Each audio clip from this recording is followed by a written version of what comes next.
और लोकसभा चुनाव को लेकर झारखंड से भी बड़ी खबर आ रही है। सूत्रों के हवाले से झारखंड में 14 सीटों में 6 लोकसभा सीटों पर जेएमएम चुनाव लड़ेगी।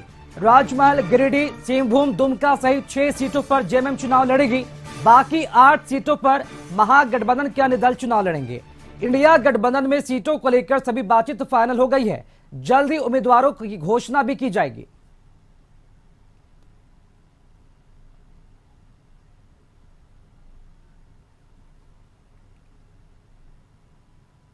झारखंड की 14 लोकसभा सीट को साधने की सभी दलों ने तैयारी की है। फिलहाल सभी दलों का दावा है कि 14 में से सभी 14 सीटें जनता उनकी झोली में डालेगी।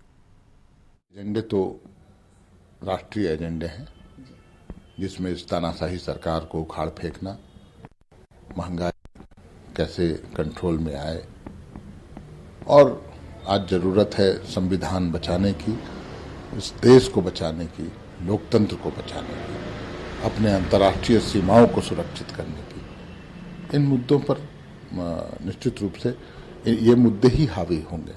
आज किसानों के प्रति, छात्रों के प्रति, युवाओं के प्रति क्या सोच है सरकार की, वो भी एक मुद्दा है। विपक्ष का जो है, बीजेपी का जो असफल शासन ही हम लोग के लिए सबसे बड़ा एजेंडा है। गिरती अर्थव्यवस्था हो, एसएमई सेक्टर जो हम लोग के पूरे बंद हो गए पूरे देश में, लोग बेरोजगारी से बेहाल है, रोजी रोटी के लिए परेशान है। हमारा ओबीसी आरक्षण जो हमने अपना प्रस्ताव पारित कराया था विधानसभा से, वो अभी तक लंबित है।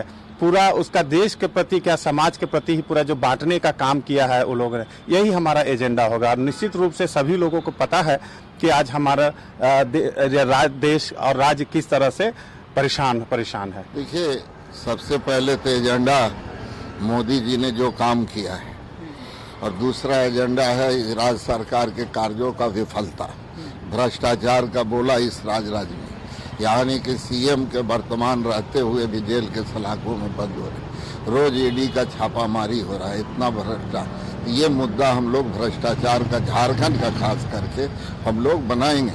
और साथ ही साथ जो मोदी जी ने केंद्र में काम किया है, हर राज्यों में देख रहे हजार करोड़ रुपया का आपका है कार्य है, फ्री में अनाज मिल रहा है हर जगह। ये पूरे देश भर में झारखंड के लोग भी लाभ उठा रहे हैं। और इसी खबर पर अधिक जानकारी देने के लिए हम जुड़ेंगे सहयोगी रुचि शर्मा से, जो हमारे साथ रांची से लाइव जुड़ चुकी है। रुचि, ये बड़ी खबर है कि झारखंड में जेएमएम 6 सीटों पर लोकसभा चुनाव लड़ेगी और बाकी जो सीटें होंगी वो महागठबंधन के अन्य दलों की जो खाते में वो जाएगी। तो यहाँ पर सवाल ये उठ रहा है कि 6 सीटों के साथ ही क्या लगता है कि फॉर्मूला क्या कुछ अपनाया गया है? बाकी जो दल है वो कितनों सीटों पर चुनाव लड़ने की जो रणनीति है वो बना रहे हैं? बिल्कुल बिल्कुल राकेश, देखिए अब महागठबंधन की जो स्थितियां हैं लोकसभा सीट शेयरिंग को लेकर के वो स्पष्ट होने लगी है।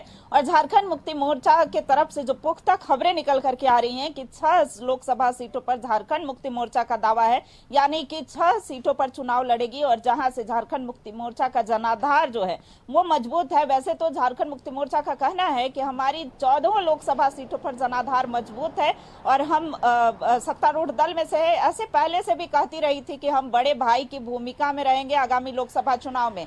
तो देखिए 6 सीटों पर चुनाव लड़ना, यानी कि 2019 की बात करें तो इससे कम सीटों पर ही दावेदारी थी झारखंड मुक्ति मोर्चा की, लेकिन इस बार सीटों में बढ़ोतरी की गई है। हालांकि इसकी औपचारिक घोषणा जो है वो होनी बाकी है। ये आने वाले 1-2 दिनों में सीटों को लेकर के औपचारिक घोषणा जो है वो हो सकती है। लेकिन देखिए सवाल यह उठता है कि बाकी बचे हुई 8 सीटें जो है, यानी कि कुल 14 लोकसभा सीट है, अगर 6 लोकसभा सीट पर जेएमएम लड़ती है तो बाकी की जो 8 सीटें हैं, कांग्रेस का भी दावा है कि इस बार हम ज्यादा सीटों पर लड़ेंगे। लेकिन देखिए अब चीजें स्पष्ट हो गई हैं। कांग्रेस के तरफ से भी कहना है कि हम जहां पर साझेदारी की बात होती है वहां पर हिस्सेदारी की चर्चा हम नहीं करते हैं। तो कांग्रेस भी 6 सीट पर लड़ सकती है। चूंकि राजद भी 2 सीट पर दावेदारी कर रही थी, लेकिन राजद को 1 सीट मिलने की संभावना है। और वहीं माले की बात करें तो माले को भी 1 सीट दिया जा सकता है। कोडरमा की लोकसभा सीट जो है वहां से माले की दावेदारी है। वहीं चतरा या फिर पलामू से जो है राजद को मिल सकता है।